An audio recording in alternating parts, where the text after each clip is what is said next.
À bord de son hélicoptère, le président colombien Gustavo Petro survole les zones touchées par les inondations. Alors qu'il doit atterrir dans le département de Córdoba, dans le nord du pays, ses services de sécurité l'informent redouter que l'on tire sur l'appareil, l'obligeant à faire un long détour.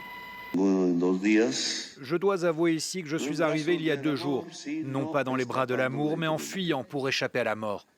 Je n'ai pas pu atterrir où je devais car je craignais qu'il ne tire sur l'hélicoptère. Mes enfants étaient avec moi. Au pouvoir depuis 2022, Gustavo Petro affirme depuis des mois qu'une nouvelle junte du narcotrafic veut attenter à sa vie. Au cœur de ce complot présumé, selon le président, des narcotrafiquants vivant à l'extérieur du pays et des guérilleros locaux. En 2024, déjà, il dénonçait une tentative d'assassinat à son encontre.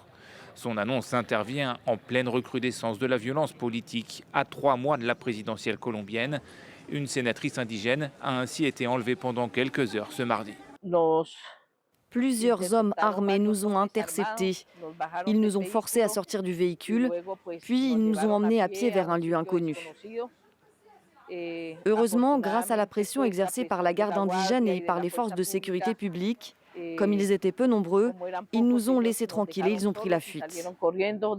De nombreux responsables politiques ont été assassinés par le passé en Colombie. Le dernier en date est Miguel Uribe, candidat de droite à la présidence, tué presque à bout portant lors d'un meeting dans les rues de Bogota le 7 juin dernier.